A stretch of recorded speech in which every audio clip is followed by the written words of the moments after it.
Hello friend, today I'm going to share about getting people water. And I'm going to share an amazing human that will help you be more perceptive. Let's get to it. My Cool Sheet is a nonprofit, and I am going to give a shout out to my mom because she brought this to my attention as a potential cool sheet. And yes, indeed, it is water.org. Water.org is a global nonprofit organization, and it is working to bring water and sanitation to the world. They want to make it safe, accessible, and also cost effective. And what they do is they help people get access to the safe water and sanitation through affordable financing, such as small loans. And they do this by giving everything they can to empower people in need with these life-changing resources. They give women ways that they can do it that helps them, children as well, and which helps children's health, and just all the families a brighter future. Today, 771 million people, and so that is 1 in 10, lack access to safe water at home. So this is really important. And get this number, 1.7 billion, that's 1 in 4, don't have access to a toilet. This water crisis negatively impacts health and livelihood of more than 1/3 of our global population, and that is why this organization exists, to change this. So for women, children, all these communities, access to safe water can turn problems into potential, and that can turn into unlocking education, unlocking economic opportunity, and of course, improved health with all of this. So as I said earlier, their main solution, they have several, but the main one is this water credit initiative. And what they're doing with this core solution is they work with their in-country financial partners to add loans for water and sanitation solutions to their portfolios. And then these partners mobilize funding from capital markets to provide affordable loans to the people that are in need of water. So people living in poverty can then use these loans. Fun fact about this is founded by a civil and environmental engineer, Gary White, and actor philanthropist, Matt Damon. Water.org. And they got water.org. I mean, that's pretty amazing right there. I pondered that. I really. How did they do that? They must have. Matt Damon money, I guess. I think he did. I think he's like, how much would it cost? Yeah. Oh yeah, I have 20 grand, no problem. Let's get it. Oh gosh, probably way more than that. They tried to charge for TEDxSalem.com like 50 grand or something. Oh brother, oh my gosh. We got it for like $100. $100, yes.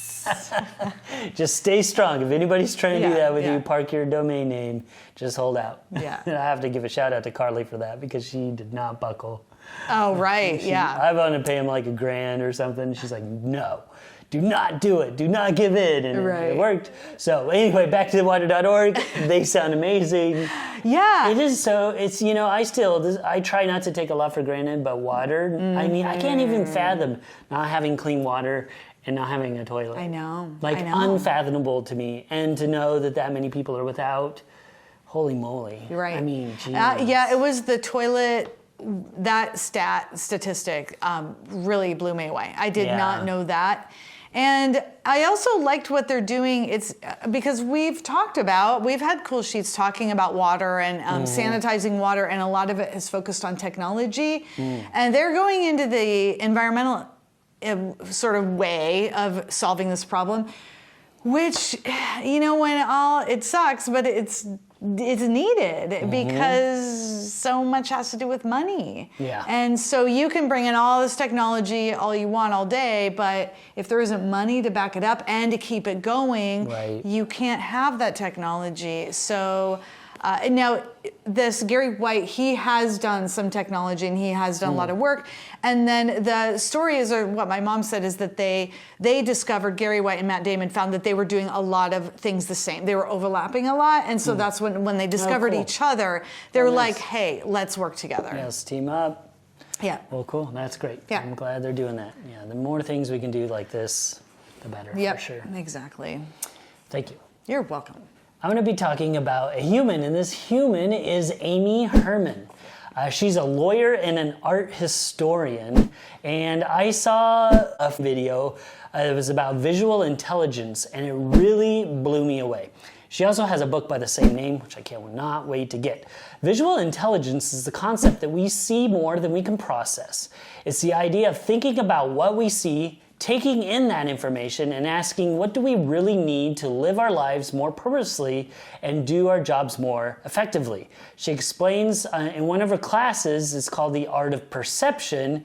And before I go into that though, I really want to say that I feel like I'm a very observant person. I've taken a lot of time to notice the little things around me, new things in a room, and things that might go unnoticed. I've really taken pride in this. When I bike and walk to work, that's one of the things I love the most about it, is you really get to check out your neighborhood that way.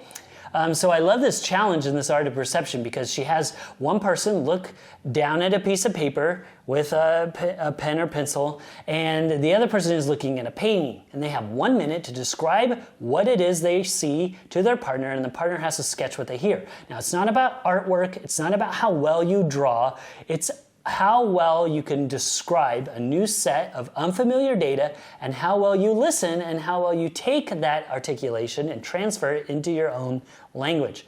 She also talks about the idea of pertinent negative, which is saying what isn't there in addition to what is actually there to give a more accurate picture of what you're looking at. And that really is the part that blew me away. You just have to watch this video. It's just going to give you a much broader way of looking at something, and you can use this so much in your life. The medical community actually uses pertinent negative a lot. So if pneumonia has 3 symptoms and you have 2 but not the other, that's the pertinent negative, and that means you don't have pneumonia. So super important. But how you can utilize that in everyday life is so valuable. Definitely check out Amy Herman. I can't wait either. Yeah. This is amazing. And I have heard of negative in terms of when you look at a picture of something and it's the missing part and you see so a that's shape. like negative space. Yeah. And that's a whole different thing. Yeah, okay. Yeah. Oh, I love this. And I love that exercise you talked about. Yeah, and she actually in the video, and I spoil it just a tad, but definitely do it with your friends and have your friend be the person. Well, you'd have to do it, I guess, with 2 other people because I kind of spoiled it away, but they show the painting that she shows, the people, and then you kind of study that for a minute, and then she goes through some questions of the same example that she talks to her students, and it's mind-blowing. Wow. And it's that whole noticing things that aren't there and how they're just as important as noticing the things that are there.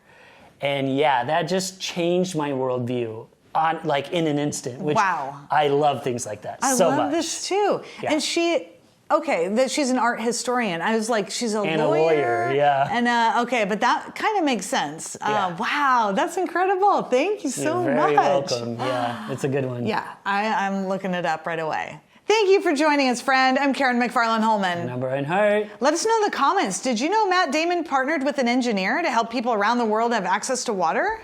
And let us know, how perceptive are you on a scale from 1 to 10? If you're enjoying the show, please give us a like and share it with a friend. Stay tuned for another fabulous show. And don't forget to stay curious.